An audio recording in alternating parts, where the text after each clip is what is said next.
if I go into a retail mall, a shopping mall, and I want a personalized experience, I want to get personalized offers, I want somebody to greet me at the gate with my first name, but you just can't do that unless you've got data on the people that are parking.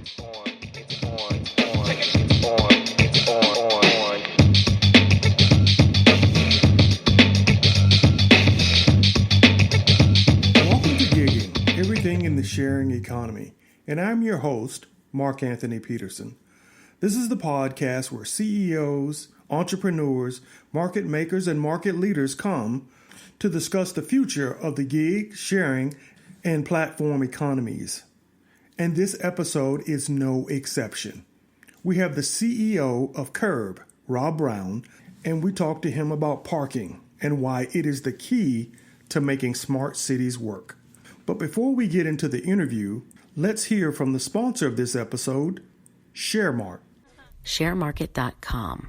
It's kind of like having a researcher, a personal assistant, and that really cool, well-traveled, in-the-know best friend to help you build a life that's worth sharing. ShareMarket.com. Build it, experience it, and share it. And now, my interview with Rob Brown, CEO of Kerb.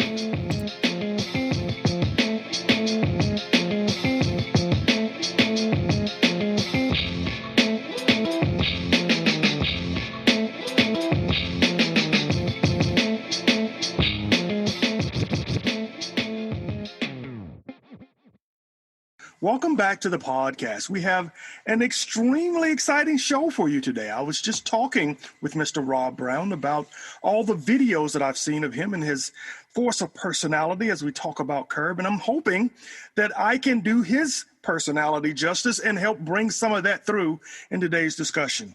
Let me tell you a little bit more about Rob Brown, the CEO of Kerb. He is a graduate of Staffordshire University, where he got a BA honors, double major in economics and French. Bonjour. He also has a career path where he was at TMG Consulting, executive marketing consulting, and he was also a keynote speaker.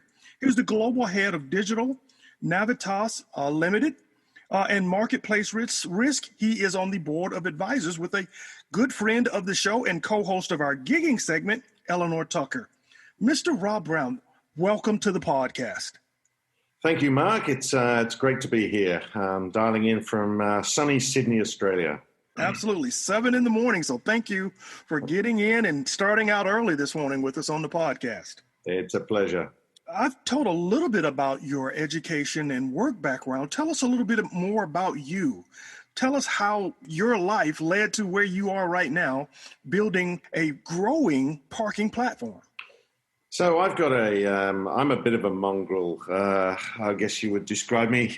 Mark, I'm a global citizen. I don't really belong anywhere. I was born here in Australia, in Melbourne, but my parents left when I was 5. They were both British. They took me back to the UK where I grew up. Did my university in the UK, and then I got the first plane out of there. Went to live in Paris for 4 years, from 21 to 25. Had a great time over there, but decided at 25 I wanted to leave while the going was good, and came back to Australia. This time to Sydney, and that's where I've been ever since. But I probably spend, and typically over the last 20 odd years, have spent about sort of 4 to 5 months of every year doing business overseas. I was in education. I was educational marketing, international marketing, attracting international students initially into Australia. And then I was, as you mentioned, global head of digital for a global education group. So I was doing business in about 40 different countries. So I've always had a taste for the wonderful tapestry of international cultures and countries and travel. So I'm very, very used to sort of, spending literally half my life these days on a plane internationally doing business.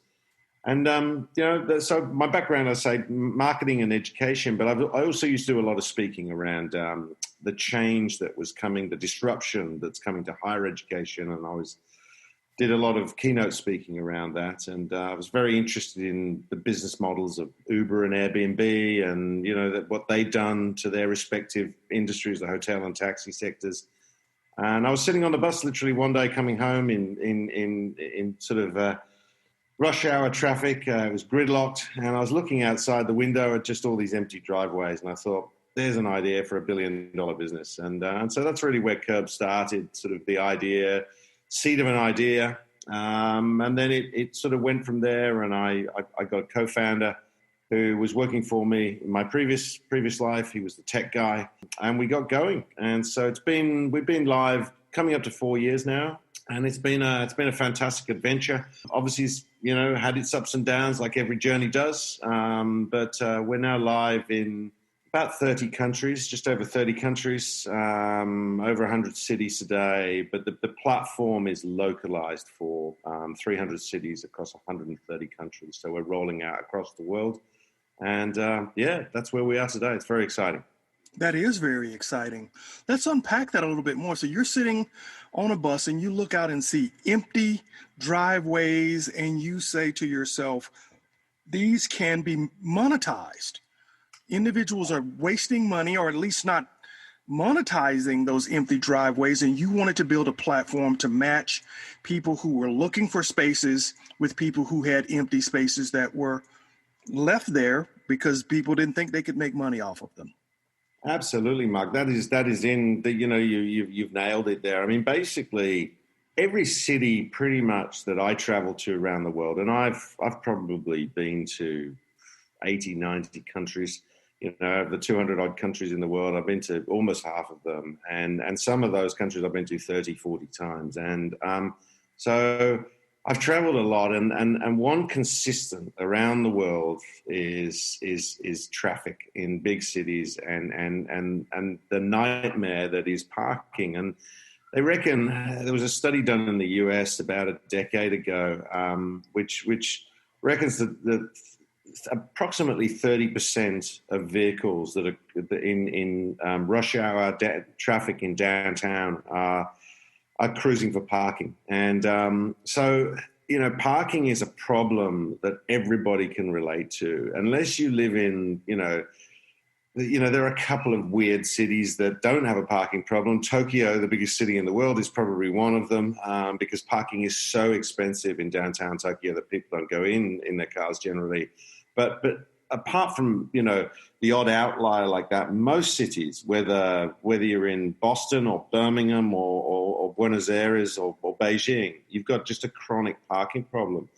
And the irony is that there isn't enough, but there's a shortage of parking supply, of traditional parking supply, but there's actually a massive surplus of parking spaces. Every single car that's around you on a gridlocked highway, and in LA or wherever, or London, wherever you are, has freed up a parking space somewhere else. And most cars spend 21, 22 hours a day parked somewhere. And so what Kerb does is it unlocks those spaces. Now, driveways are an obvious, but you think about your local church. It's got a car park that's only used half a day a week. You think about the stadium that, where you go to the game, that it's got a car park that's massive car park that's sitting empty, 6.5 days a week normally. Even a hotel, you go into a hotel car park at 9 o'clock in the morning on a Monday, Tuesday, Wednesday, Thursday, Friday. It's empty, and it's empty till 5 o'clock. So a lot of those car parks, could be generating income for the landlord, and that's what Kerb does. And there are just so many opportunities, whether it's a hospital or whether it's a hotel, or the opportunity is huge, and it cuts across the developed world and the developing world. This is not if you take a model like, say, Airbnb, I mean, it's a wonderful company. Brian Chesky's done a fantastic job of leading that company, but it's mostly a developed world notion that you've got a spare room or a spare property. I know they've got traction in many developing countries now, but it's really the concept of having spare space that somebody else can sleep in is anathema to most people in the world. But parking you know, it cuts across. It's a problem in the developing world just as much as it is in the developed world. So that's the opportunity, and that's what we're going after. So it's very much a global play. Let's dig down into how the app and the business works, because I know whenever I've traveled, finding that parking space at the right time in the right place is also part of the critical element of making it efficient and convenient. So how are you able to match up that spot that I need in downtown Manhattan as I'm approaching Manhattan, so that I make sure that it's a convenient walk to my meeting? Absolutely. So we have a number of features on the app that basically show you parking spaces around you. We've got turn-by-turn navigation that takes you to the parking space once you've booked it. And we have two basic types of booking. There's instant book. So there are some parking spaces, for example, in a parking lot. There'll be you just book the space instantly, and or you can book it as you drive in. And there are others, more akin to the Airbnb model, where people want to screen you before they give you access to their parking space. So a classic one would be, I need a monthly parking space in a condominium, private condo, and the owner of that space wants to vet me, just wants to check me out before they click approve. And once they click approve, it's paid, and then I get instructions on how to access the property. So there's two types. But to your point, Mark, we also have another feature which allows people to, it's called parking alerts.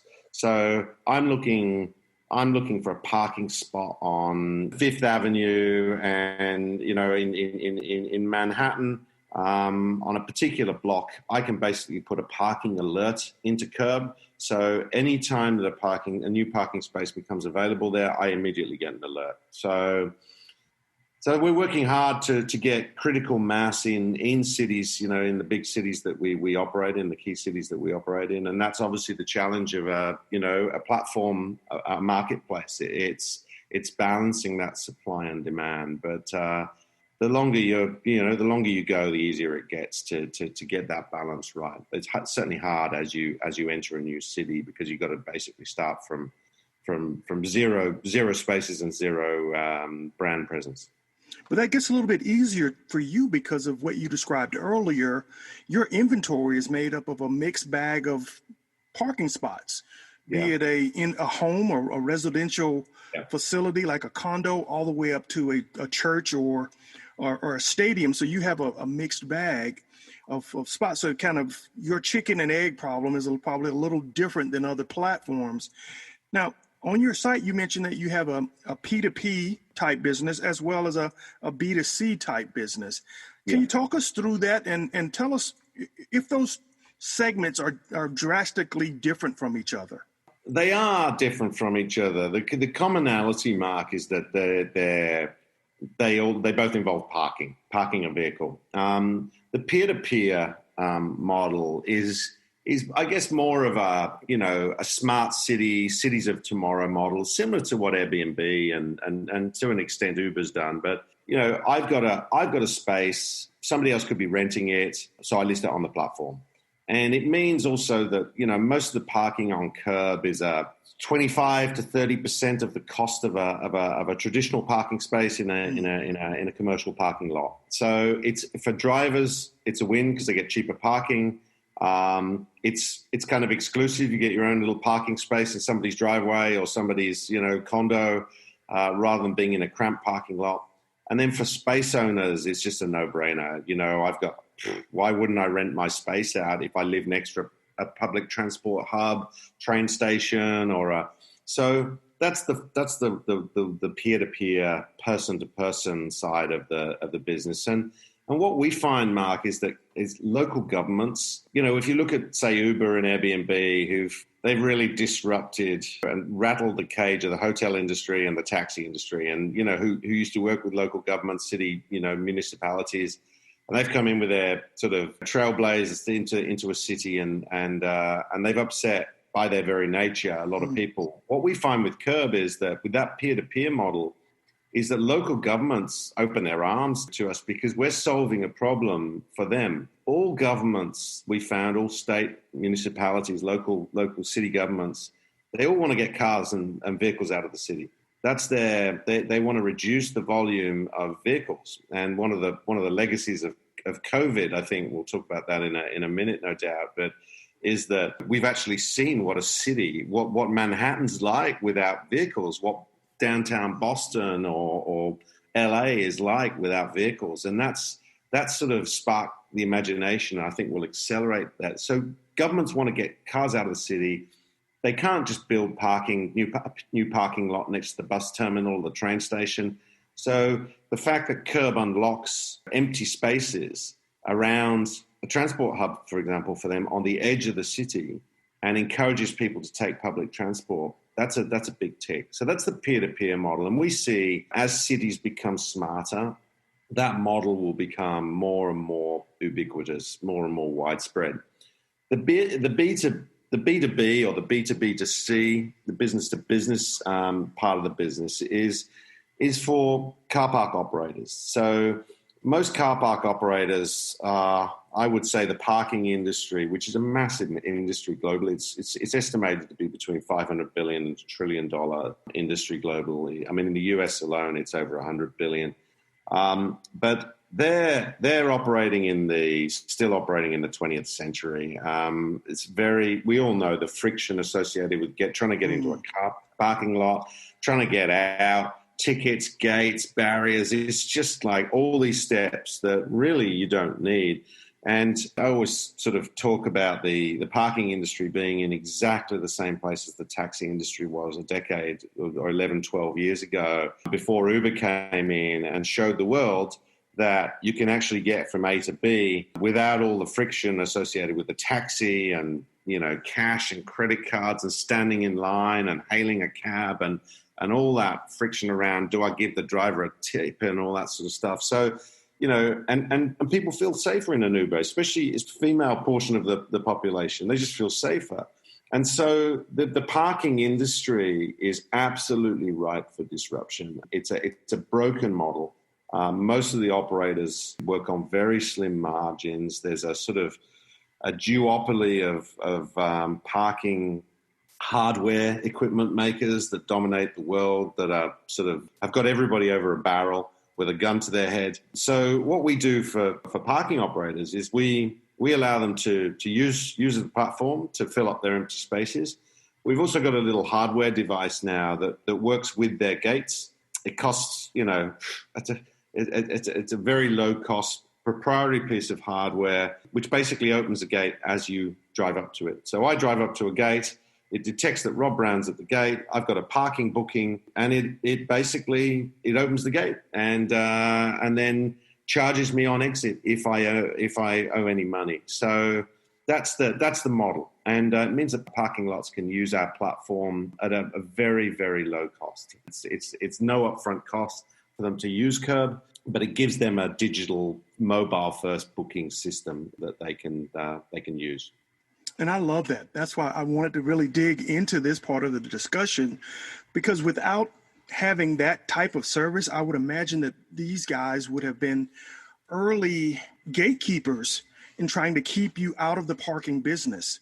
But with this service, you're now making visible the spots that they couldn't sell to an audience that really wanted to find it. They're just like putting diamonds underneath a mountain. You know you have value, but if no one knows how to get to it, it's just like not having it. You're making that value visible, making them a very powerful partner as opposed to a competitor or even a gatekeeper.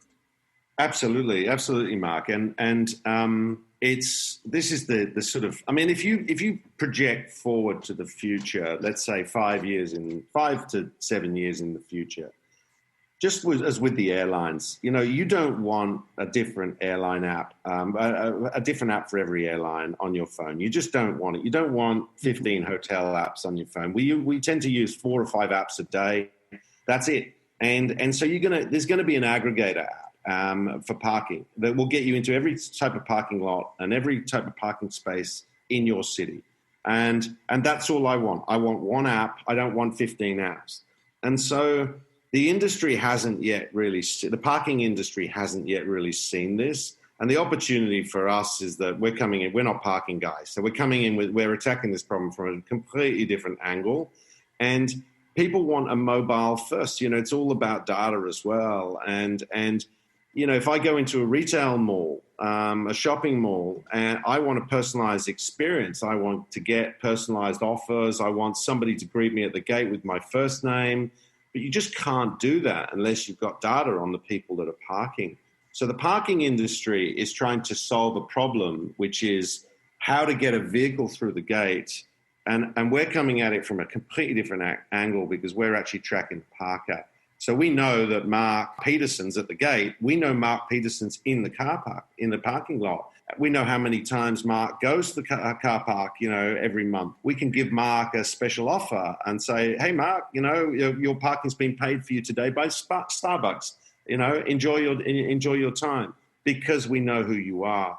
And we can also, as I said, open the gate immediately. There's no need to touch a dirty pay machine anymore. There's no need to take a ticket with Kerb, because you just drive in and drive out and you're parked automatically. The gate opens automatically because you're a Kerb user. So we see huge opportunity in that. And we're not a competitor to the parking, the parking lots. We're just a technology solution that they can implement, and they can implement for $0 up front. It's just, it's a low cost, very, very low cost opportunity for car park operators. That device that you use for the parking lots, are you developing similar technology for residential applications so that you have... Same thing? Yeah, same thing. It's a little box, sort of about, it's the size of smaller than a shoebox. And it fits inside your gate, or it works outside your gate. It opens a roller door as well. So in a residential complex, if you've got a condominium, for example, or a block of apartments with a parking, with 20 bays, and you need a way to open that gate, but you've got security concerns as well about, you don't want to just let anybody in. The Kerb box is perfect for that. And as I say, it's something that we produce at very low cost. And it's got a little brain inside it, which talks to our server. And that's how we know that Mark Peterson is at the gate, and that Mark Peterson's left, or Mark Peterson owes $4.60 and just charges you as you leave. So it's a very neat little sort of trick, if you like, which closes the loop for us, because accessing car parks was always the issue. And that's where other parking apps, there are a couple in the US, and they sort of get bogged down in integrations with the existing legacy systems. And we just can't scale fast enough if we're going to get bogged down in those kind of integrations, Mark. Yeah, so you just short circuit all of that and just go absolutely, yeah, to where the friction is, and eliminate that friction. Take out steps, Right. I don't want to, and in a COVID world, in a post-COVID world, Mark, it's nobody wants to touch dirty machines. Nobody wants to be in that, people want contactless parking. And so Kerb allows you, literally, you don't even need to wind down your window. You just drive up to the car park, and either the gate opens automatically, or depending on the car park, you'll have a button just pop up on your home screen, just says open the gate as you drive up to it. So it's kind of, it's very much a mobile first parking solution. Your technology, I would imagine, has gotten to the point where it has reached government, both federal and state level, when it comes to planning out future development in the cities, because this sort of technology eliminates the need for new parking when you can optimize existing parking. So Absolutely. have you been involved with those types of discussions with city planners? Many, Mark. We've got numerous discussions happening. I mean, the sort of municipal sort of city parking situation. I mean, here in Australia, you need, for example, and the UK is no different. You need a parking permit, resident permit. That's all. You got to go to the city hall, fill out a form, stamp the form. They issue you a sticker for your car. All that can be digitized through an app. And so we see a massive opportunity there. We're in numerous discussions with city planners. The other opportunity here, Mark, and this is a timing thing, but with the world the world moving towards smart cities. And Australia and the States are probably a little bit behind other parts of the world on this. We love our cars. You go to, cities like Paris or Milan and even London today. I mean, the electric cars, the share cars, they're just, you just pick one up, plug it in and off you go, unplug it and off you go. And then you drop it off somewhere on the other side of the city. So there's all this infrastructure, and Asia in particular, where I spend a lot of time, is light years ahead in this front. I mean, the move to electric cars is enormous. The incentive to give up the gasoline and switch to electric is huge. But so every city wants to become smart. So Boston wants to be smarter than Beijing, and London wants to be smarter than LA. But there's a lot of competition we find sort of in a race to become smart. So cities are looking in their smarts, and every city has a smart city agenda. Some of them are, and they're very similar. They're the same themes, but smart parking is always one of the sort of 10 pillars of that agenda, because parking is such a problem. So Kerb fits beautifully into that conversation. And even for a city, I mean, those parking meter, those things cost, $15,000 to $25,000 a pop. And they need to be maintained, and the coins need to be emptied, and they get vandalized. All those things can go away in a mobile first parking world, where you drive into literally a virtual parking area with a geofence around it. And as you drive into it, you get a welcome message on your phone, and a timer starts. And when you drive out, it stops. There's no friction. So that's the future. I love that. I absolutely love that. And I'm sure cities do too, because what you just described is not only frictionless from an operational perspective, but in terms of the tax dollars they collect, it's also a lot less friction for them to get that money as well. Absolutely. Even parking fines can be, I mean, we see a future where parking fines go away, because you won't need to fine people, because, they're just automatically charged. Yeah, just charged. They have their credit card or their payment things on record. So if they overstay, they just get charged for what they sort of how long they park. But where you do have fines, still that can automatically be charged. It's like you've overstayed 2 hours 54 minutes. We've just charged $6.32 to your credit card. Right. Exactly. Yeah. You remove all those barriers, and you're also going to reshape the bureaucracy, because those people who were in those roles to manage those sorts of transactions now can be repurposed for other higher value items that the city needs to focus on. So this unlocks a tremendous amount of value in both vertical and horizontal ways within local governments. Yeah. Now, I also notice that you're adding ancillary services on top of providing the parking space. What inspired that? Look, I think the reality is, to my point around, first of all, I don't want 15 different parking apps on my phone. I just want one or two. But parking is part of the mobility landscape, okay? And the mobility landscape of tomorrow, of today. But the mobility landscape of tomorrow, we see Kerb becoming a mobility platform. It offers multiple services other than just parking. And one of the reasons why we chose the name Kerb was for its application to other things. If you think about the curb, what happens curbside? I mean, there are, 8 billion people in the world, probably 5 billion of them come into contact with the curb every single day. Mm-hmm. Now, people obviously park by the curb, but they also charge cars by the curb. They sell food by the curb. They pick up dry cleaning by the curb. Their laundry. There's all sorts of different things that are ancillary services. So we see a massive opportunity there to start adding other services. We're going to be adding car wash, a service that you can pay for when you make your trip. So I want my car cleaned as well as parked. But there are other things as well. So we see a big opportunity, for example, in car sharing program. The big problem that every single car sharing platform experiences is where to park the car. I was talking to Europcar in Paris a couple of years ago, and they were saying to me, we've got several thousand share cars across Europe, but we don't have anywhere to park them. Parking, it costs more to park the car than it does to hire it. And for a car sharing program to work, you've got to have a distributed network of parking spaces. If I have to get an Uber to go and pick up a share car, I might as well just stay in the Uber to my destination. There's no point. And we all experience that friction with hire cars. Going to an Avis or a budget sort of, it's hire car. It's a nightmare because you've got to get a taxi cab there.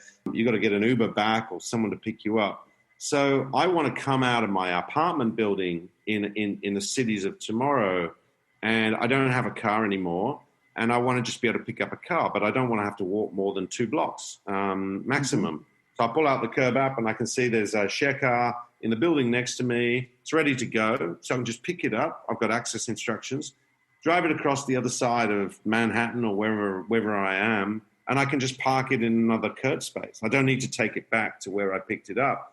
So that distributed network really comes to life there. But it goes further than that. I mean, we're thinking, about parcels, parcel delivery. If you think about, Amazon purchased Whole Foods sort of 2.5 to 3 years ago, not so much arguably for fruit and vegetables distribution, although that's a big part of it, but for distribution centers in some of the richest zip codes across North America. That's what Amazon purchased. So you want to pick up a parcel. Amazon Prime needs to get a parcel to the person. That last mile problem, it solves by having all these distribution centers.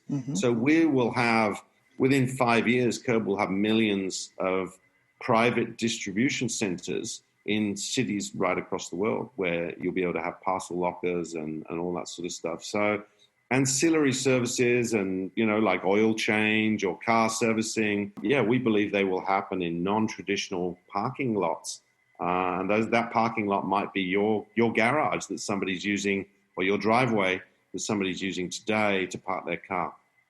So there are lots of different pieces to the puzzle that will come to the fore over the next 2-3 years, Mark. Absolutely. Right. I mean, that just reinvents so many different services, because if now my oil change business is a mobile business, the need for having a traditional shop disappears. I'm moving to where the demand is, and I can set my schedule based on my availability. If I want 8 hours, 6 hours, whatever it is, and I'll know exactly what my route is for that day. It can be optimized based on my location. So the way people are going to think about building their businesses and servicing these models gets really exciting because of the data visibility that you're going to be able to provide. Absolutely. And when you think about traditional businesses like the motoring organizations, like the AAA there in the US, or the Canadian Automobile Association, those, who built their business over the last century on sort of breakdown assistance, roadside assistance, road safety, all that model becomes distributed because, you look at, I need somebody to change a tire. I just pull out my app now, and there's a service. There's a gig economy service. There are multiple platforms that will do it for me. You can do it on Waze now. They offer that service now. So it becomes crowdsourced, and it becomes, that service becomes delivered by gig economy workers, and that becomes really, really, really interesting. And so Curb fits right in the middle of that sort of that space, Mark. Yeah, no, I'm just sitting here imagining strip malls being the most valuable real estate in a city now, because they have so many parking spots that can now become commerce centers, because every spot can represent not only a parking spot, but a commerce spot for a different ancillary service. Are people getting as excited as I am and going out and starting buying up parking spots to put on your platform?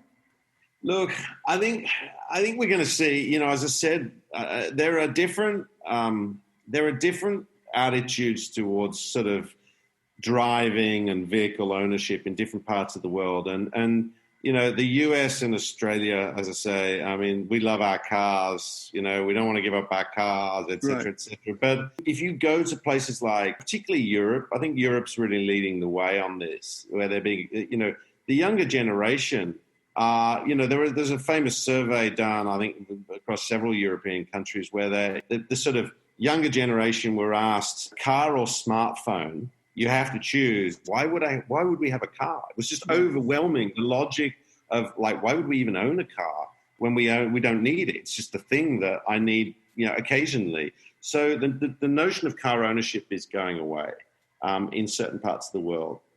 In other parts of the world, particularly the developing world, the right to have your car, it's a status symbol, is very much there, and people are getting, the second car. And I mean, Beijing, China, capital of China, there are 5,000 new cars a day on the roads in that city. Sao Paulo in Brazil, 4,000 new cars a day. So there's no shortage of people wanting vehicles. But I think the concept of how you get from A to B and what a parking space can be used for is really, really interesting. And I think that's going to, we're going to see a big shift in some of that thinking. And the retail malls, I mean, they're in their own existential sort of fight for survival across the world, because there are so many reasons not to go to the mall, and they've got all this parking real estate, but it can be turned into many other things, and many other services can be delivered in the parking lot. My mind just went straight there. Like there's an opportunity to reinvent that space into the open door, outdoor malls, essentially, where services are delivered and picked up right there in those parking spots. Absolutely. Very, very exciting. What happens when we get more autonomous vehicles? So I think the autonomous vehicle time frame, I think, is going to be a lot longer than, Google's been trying to solve this problem for 12 years, and it's still not really got any autonomous vehicles on mainstream sort of, mainstream traffic. It's going to be a longer process. But the reality is, Mark, that autonomous vehicles still need to park somewhere. Okay, so the notion that a vehicle is driving 24/7 is just not. It's not going to happen. It's like airplanes. They're supposed to be in the air more than they're on the tarmac, but they still need to park somewhere.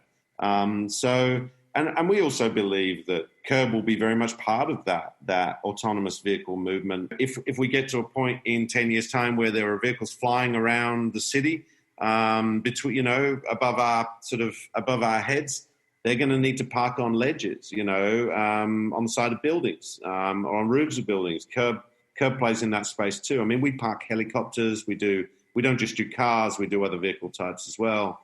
So it's parking curbside wherever there's a curb, and that curb might be on the side of a building.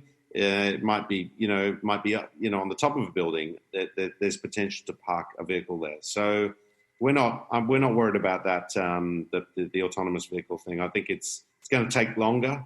I mean, ultimately, I think most vehicles will become autonomous, but the time frame is going to play out over a much, much longer time, I think, than people imagine. Yeah, I can see that. Now, you mentioned earlier that the pandemic has kind of maybe accelerated the need for people to look at your business model and to integrate it faster into kind of the mainstream parking operations. Can you unpack that a little bit more for us and give us a sense for how much that has impacted your business? Absolutely, Mark. I mean, I think that there are going to be some numerous legacies of COVID. We're going to look back. Our grandchildren are going to say, "Were you really alive during COVID? Do you remember? Tell me, is it true?" Or all that stuff. But I think what COVID has done, and one of the legacies of COVID is that people are not going back to the office 5 days a week. It's not going to happen. The genie is out of the bottle on that one, Mark. And people will go back to the cities. They will go back to the office, but not 5 days a week. And all the companies that were the managers that were against work from home. I don't want Mary working from home because I don't trust what she's going to be doing. I don't think she'll be as productive. Everyone's been forced into that situation. And it's just like, there are some benefits. That there are some, my work-life balance is better. I don't have to sit on a dirty bus or a dirty train, And I think the concept of taking a portable computer to an office in downtown to do work and then to bring that computer home will just seem absurd in a few years' time. So one of the impacts of this, and one of the impacts we're already seeing with Kerb, is that people have the monthly parking thing has just gone away. It's just not a thing anymore. People don't want monthly. They want to go in on a Monday, Tuesday this week. I'm going in Monday, Thursday next week, and I'm not going in at all the following week. I'm working completely from home because my kids are on school holiday or whatever. So the need for parking space is just like the need for office spaces. Do you really need 2 floors of that building for office space? The answer is going to be no. So do you need the 48 parking bays that are associated with that space? The answer is going to be no. So landlords are going to need, and parking operators are going to need flexibility. Very few parking operators are signing leases now. It's like the notion of signing a 3 or 5 year lease. It's like, no, we need a new model, and we need a flexible model that we can dial up and dial down. So Kerb is a great solution for that. And I think COVID will be very kind to Kerb because of that need for flexibility. So that's the first thing. The second thing is, we've got a very hygiene-sensitive public now. I mean, I know in the US and in Australia too, there's a big debate about wearing masks, and do you wear a mask or don't you wear a mask out the street? But in most countries around the world, particularly in places like Asia, everyone just wears a mask. It's just, and so you've got a very hygiene-sensitive public. People don't want to touch dirty things. They don't want to touch the greasy buttons and ticket machines and credit card slots. So the need for contactless parking is absolutely huge. It's the buzzword now. We want contactless, and that's what Kerb offers. Kerb, literally, you don't even need to wind down your window. You just drive into the parking lot, the gate opens, and drive out, gate opens, and charges you in the background. So that will be another, that will accelerate. I think COVID will accelerate a lot of things. And if you look at where the investment community is putting their money, and the shares that have really benefited, really seen a big bump from COVID. I mean, going into COVID, if you look at the car industry, the auto industry, you had the biggest auto manufacturer pre-COVID, sort of in end of February, was Toyota, followed by Volkswagen, followed by Daimler, and then Tesla was fourth. Tesla is now worth more than all 4 of those, all 3 of those combined, in a post-COVID world. It's just, so people are placing bets on that, the future. Mm-hmm. And so I think we're seeing an acceleration probably of a decade. The mindset will have accelerated. And that's the same for the smart city movement as well, Mark. Governments now have got an opportunity to reclaim their cities. Nobody ever thought, the traffic problem in Manhattan or Beijing or mm-hmm. wherever could be solved, or LA. But now we've seen what LA looks like, empty, with no vehicles. And that sparked a lot of imagination, and maybe we could, and I just don't think people are going to go back 5 days a week. It's just, I think that ship has sailed. And I think that's a good thing. It's a good thing for the environment. It's a good thing from our cities and for that work-life balance. People will still need to go into the city, but not for the same reasons. So I think those are going to be the legacies of COVID. But from a parking perspective, parking operators and landlords, they need a more flexible solution, because there's going to be multi-use for those car parks. The Monday to Friday commuters are not going to be using the parking lot in the same way that they did pre-COVID. It's because those commuters are only going in 1 or 2 days a week now. So, have you seen an uptick in the number of delivery services looking to use Kerb? I read an article maybe 4 or 5 years ago that said that UPS was one of the biggest revenue sources for the city of Atlanta just from paying parking tickets. And yeah. I don't know if that's still the case today, but given the pandemic and the number of new delivery agents that have been activated, both from food delivery, grocery delivery, package and parcel delivery, have you seen be a mindset shift from those companies and those operators to using the app to find convenient places to park their vehicles? We've seen a number of different things since COVID started. From a I mean, obviously, parking revenue for nearly everyone dried to a trickle for the 3 months mid-March to sort of mid-May, just because everyone was in lockdown. And as I say, we've seen a shift to daily from monthly.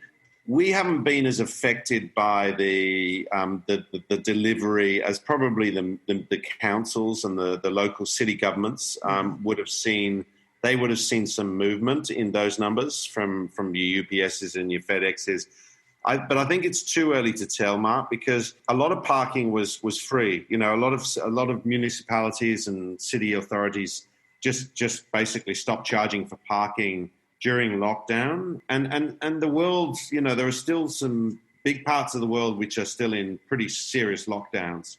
So, I mean, Melbourne, you know, in Australia is in, you know, stage 4 lockdown, has been for the last, you know, they're just shut off from the rest of Australia at the moment. So, and in those cases, parking's just free. If you're in the city, it's nobody's going to charge you or nobody's going to issue a ticket. So I think it's a little bit early to say, but what we are seeing, and I'm hearing this from the sort of flexi work players like WeWork and Regis, same thing, is that we're seeing a migration out to the suburbs. So where parcel delivery and parking and congestion was downtown, rush hours, what we're seeing is that people are working out in the suburbs. They're going out to the suburbs to do their work now. So they're going to a flexi work centre in a place that they would never normally have worked, but it's much closer to home. So parcel delivery is also going to those places. So in many ways, there's less of a parking crunch point than there was pre-COVID, because you don't have that same concentration of demand for parking spaces in downtown New York from 9 till 5 or whatever. So I think that will be, again, one of the legacies, is that there's a dispersion of workers across a broader spectrum of the city, which includes the suburbs, and that'll be a boom for certain suburbs that weren't used to having so many people working in them before. Well, I got to tell you, I have learned a tremendous amount about Kerb, and I'm really excited. I'm just thinking about all the different business opportunities that are going to emerge because you exist. Driving into a city, not knowing where a space is, even though there may be spaces, but making it convenient to me, letting them know that it is me and differentiating me from other drivers, that's going to create, like you say, trillions of dollars of value for everybody down the value chain. So this has been an extremely exciting conversation for me. And I want to thank you for being on the podcast. It's absolutely a pleasure, and the pleasure is mine, Mark. And thank you for inviting me. And yeah, we're looking forward to the opportunities that will emerge from this new world that we're all getting ready for. A lot of positives will come from the difficult year that 2020 has been for most people. Right. So how can our audience find out more about you and follow you, and also how can they follow the business? The audience can follow Kerb by visiting, or they can download the app from the iOS App Store or the Android Google Play Store. So it's Kerb, K-E-R-B. So it's the European spelling. And you can visit the Kerb website on www.kerb.works, W-O-R-K-S, .com. So that's Kerb, but you can follow us on Facebook, you can follow us on LinkedIn, and you can follow me at Rob Brown Tweets on Twitter. Well, thank you so much for being on the podcast. I really have enjoyed it, and I can't wait for our audience to react to everything that we've discussed here today. Thank you very much, Mark. Wow, what a fascinating interview. I want to thank Rob Brown, CEO of Kerb, for coming on the podcast and sharing his views on the future of parking and why parking is going to be critical for the success of smart cities. Before I give the rest of my closing remarks, let's hear from our sponsor, ShareMarket.com. ShareMarket.com.